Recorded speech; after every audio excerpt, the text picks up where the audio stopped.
Hello friends, welcome back to our channel. இந்த வீடியோவில் நம்ம என்ன பார்க்க போகிறோம்னு பார்த்தோம்னா, மே 28 அண்ட் 29க்கான கரண்ட் அஃபேர்ஸ். ஃபர்ஸ்ட் ஒன் பார்த்தோம்னா, தமிழ்தாய் வாழ்த்து பாடலை மனோன்மணியம் பே சுந்தரம் பிள்ளை எந்த ஆண்டு இயற்றினார்?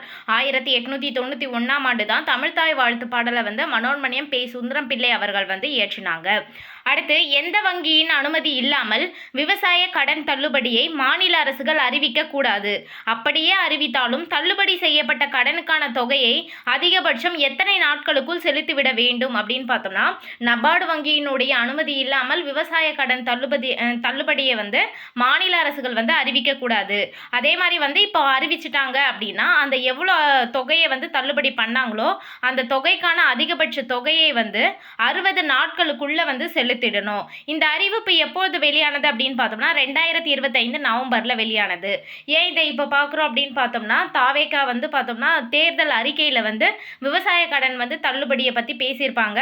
இப்போ 50,000 வரைக்கும் இருக்கிறவங்களுக்கு முழுமையான கடன் தள்ளுபடி, அதுக்கு 50,000க்கு மேலே இருக்கவங்களுக்கு பாதி % மட்டும் தள்ளுபடி பண்ணுறோம் அப்படின்னு சொல்லியிருக்காங்க. ஏன்னா இந்த மாதிரியான சூழ்நிலையில தான் இப்போ அவங்க தள்ளுபடி பண்ணுறது பெரிய விஷயம் இல்லை, இந்த தள்ளுபடி பண்ண அமௌண்ட் எவ்வளவோ அதை நபார்டுக்கு செலுத்திடணும் அப்படின்ட்டு 2025 நவம்பரில் இந்த அறிவிப்பை வெளியிட்டிருக்காங்க.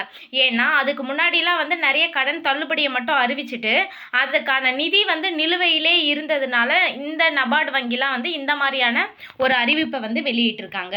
அடுத்து, எந்த மாநிலத்தில் அதிகார பகிர்வு 2023 போடப்பட்டது? கர்நாடகா மாநிலத்தில் தான் முதல்வர் பதவிக்கு அதிகார பகிர்வு போட்டிருந்தாங்க. அதன்படி தற்போது முதல்வராக இருந்த சித்தராமையா 2.5 ஆண்டுகள் பதவி முடிஞ்சிடுச்சு.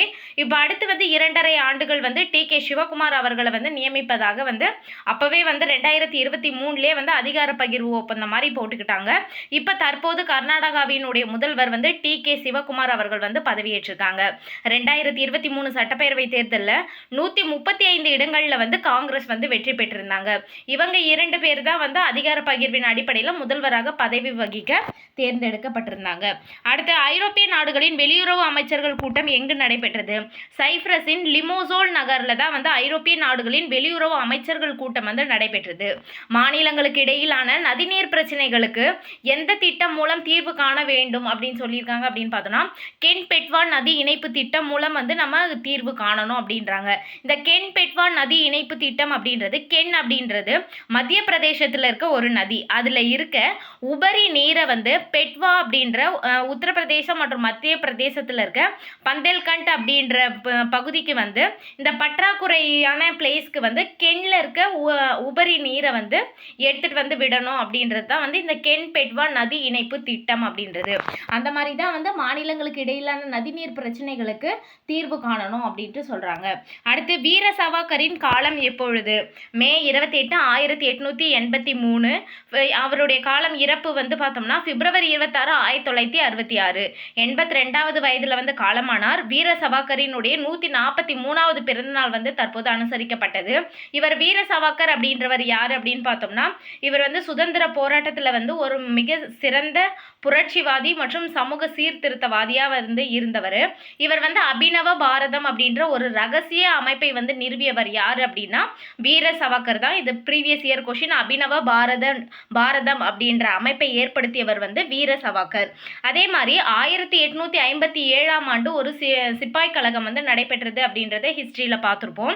அந்த சிப்பாய் கழகத்தை இந்தியாவினுடைய முதல் சுதந்திர போர் அப்படின்னு வர்ணிச்சவர் யார் அப்படின்னா வீர சவாக்கர் தான்.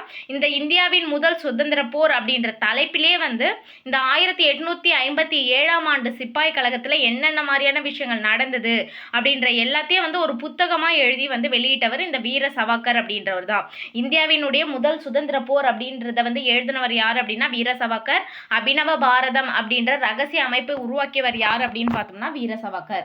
உள்நாட்டில் தயாரிக்கப்படும் 5ஆம் தலைமுறை போர் விமான திட்டத்துக்கு எந்தெந்த நிறுவனங்கள் தேர்வு செய்யப்பட்டுள்ளன? டாடா, எல்&டி மற்றும் BEML நிறுவனத்துடன் இணைந்து தான் பாரத் ஃபோர்ஜ் அப்படின்றவங்க இணைஞ்சு உள்நாட்டில் தயாரிக்கப்படும் 5ஆம் தலைமுறை போர் விமான திட்டத்துக்கு தேர்வு செய்யப்பட்டிருக்காங்க.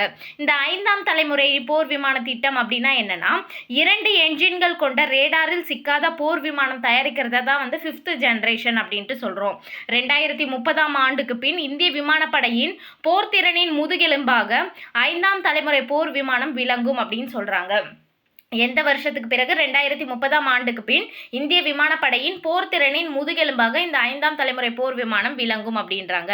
எந்த இதழின் வெளியீட்டு விழா டெல்லி சட்டப்பேரவையில் நடைபெற்றது? விதான் சேத்னா என்ற காலாண்டு இதழ் மற்றும் பிரிட்டிஷ் இந்திய ஆட்சி காலத்தில் கீழவையாக இருந்த மத்திய சட்டப்பேரவை 1924 30 வரைக்கும் கீழவையாக இருந்த மத்திய சட்டப்பேரவை விவாதங்களினுடைய 89 தொகுப்புகள் குறித்து வந்து வெளியிடுறாங்க. விதான் சேத்னா அப்படின்ற காலாண்டு இதழையும் வந்து வெளியிட்டிருக்காங்க. எங்க அப்படின்னா டெல்லி சட்டப்பேரவையில். அடுத்து பார்த்தோம்னா டாக் ஹம்மாஸ்க் ஜோல்ட் பதக்கம் என்ற உயரிய விருது எந்த 2 நபர்களுக்கு வழங்கப்பட்டது? ஹர்பஜன் சிங், சுஜித் குமார் பிரதான் அப்படின்ற 2 நபர்களுக்கு தான் வந்து டாக் ஹம்மாஸ்க் ஜோல்ட் பதக்கம் வழங்கப்பட்டது. இது எதுக்காக அப்படின்னு பார்த்தோம்னா மே 29 ஐநா அமைதிப்படை தினத்தை முன்னிட்டு தான் ஐநா அமைதிப்படையில் உயிரிழந்த வீரர்களுக்கு வந்து இந்த பதக்கம் வந்து வழங்கப்படுகிறது. இந்த ஐநா அமைதிப்படை அப்படின்றது 1948 வந்து உருவாக்குனது. ஐநா சபையில் வந்து மொத்தம் 120 உறுப்பு நாடுகளை சேர்ந்த 97,000 பேர் வந்து வீரர்களாக இருக்காங்க. அதில் இந்திய வீரர்கள் எவ்வளோ பேர் அப்படின்னு பார்த்தோம்னா 5,000 இந்திய வீரர்கள். 97,000 பேரில் 5,000 பேர் வந்து இந்திய வீரர்கள் தான்.